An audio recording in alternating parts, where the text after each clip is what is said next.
Salut à tous, c'est Hunter404 et aujourd'hui on s'attaque au chapitre 345 de Hunter x Hunter.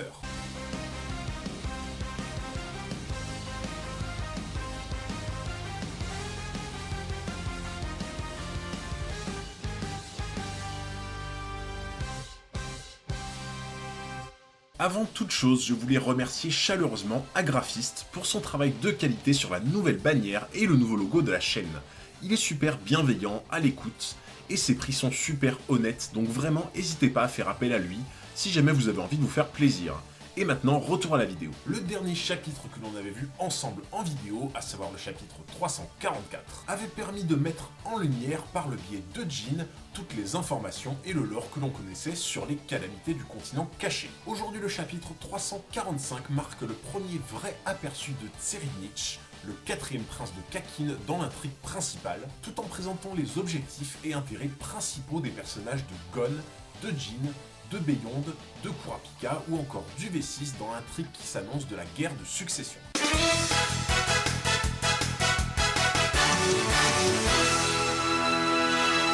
Le chapitre 345 prend directement place avec un plan sur Jean en pleine conversation téléphonique avec Gon, qui s'inquiète de ne plus pouvoir générer son aura depuis son rétablissement. Jean lui explique qu'il s'agit probablement plus d'un problème de perception que d'aura en elle-même, et le rappelle à l'ordre concernant le pacte qu'il avait jadis conclu afin d'obtenir cet amas de puissance contre Neferupito.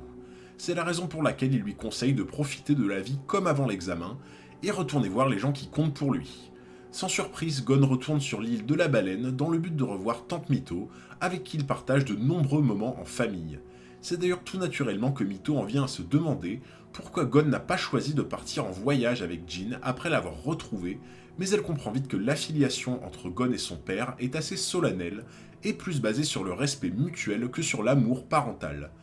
Gon se rend d'ailleurs lui-même compte qu'il voulait davantage retrouver Jean en tant qu'objectif, plus en tant que besoin affectif.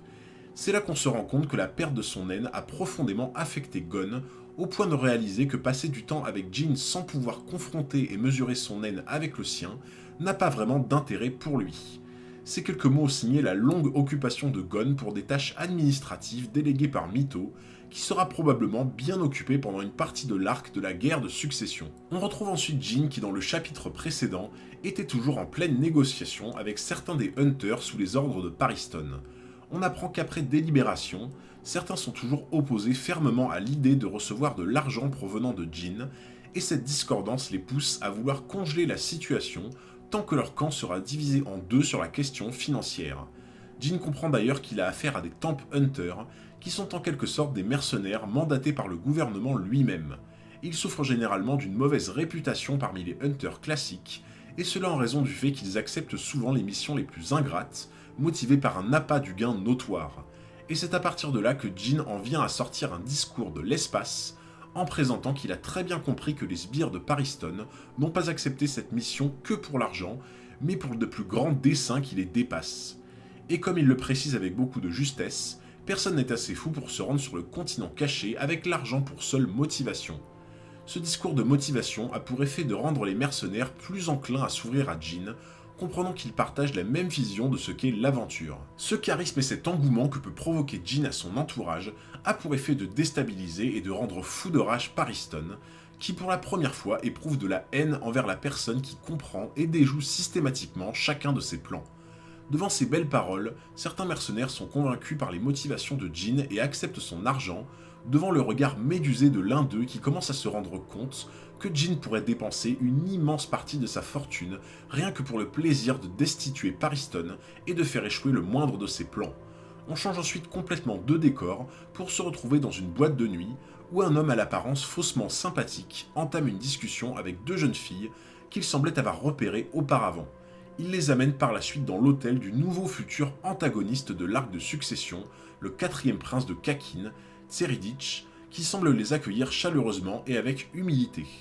Il prétend aimer recevoir des gens lambda pour rester proche de son peuple, mais la page d'après nous montre à quel point le quatrième prince cachait une arrogance et un mépris profond expliquant même avoir l'impression de parler avec des singes si la personne ne dispose pas d'une certaine culture de la société. Ce qui devait être une soirée sympathique s'est en fait transformé en cauchemar pour les deux jeunes femmes, dont les traces de sang au sol révèlent probablement une mort des plus horribles, laissant une idée du niveau de psychopathie dont peut faire preuve le prince. Le plan suivant montre le siège de l'association des Hunters, où l'on voit Cheadle avec une personne que l'on reconnaît bien, à savoir le directeur de l'agence des permis, qui avait fait le tour du propriétaire du sous-sol secret à Steiner lors de sa prise de poste.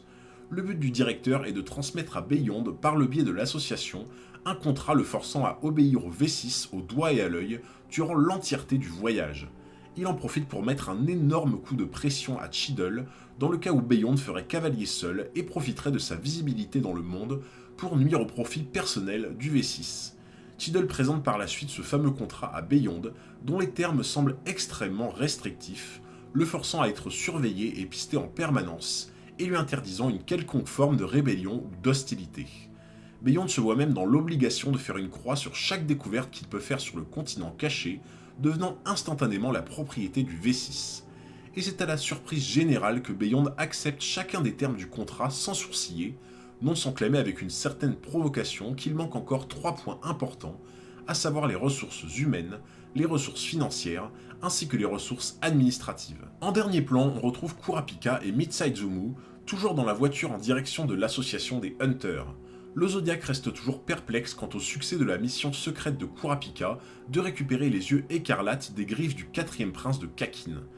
Kurapika se montre néanmoins rassurant, étant absolument sûr de ses capacités à faire tordre la volonté de son adversaire, sans pour autant le tuer, et estime qu'il en sera de même pour le prince. Maintenant la question importante, c'est qu'est-ce que l'on peut retenir et analyser de ce chapitre 345. Ce chapitre s'avère au final assez court, et semble s'inscrire dans l'intrigue sans témoigner d'une importance capitale, cependant il apporte tout de même un lot d'informations cachées plus que vitales. Si on prend par exemple l'échange entre Gon et Jin, il s'avère que l'on pensait que Gon avait perdu son naine depuis son rétablissement, or Jin lui-même affirme qu'il ressentait l'aura de Gon en haut de l'arbre monde. Cela veut donc dire que pendant le court laps de temps entre sa guérison et sa rencontre avec Jin, Gon bénéficiait de son aura, et cela revient à déduire que sa transformation en adulte contre Pitou ne lui a pas supprimé son naine par la suite. Il s'agirait davantage d'une perte de perception plutôt que d'aura, ce qui permet de penser que le personnage de Gon ne sera pas forcément absent et inutile dans la suite de Hunter x Hunter.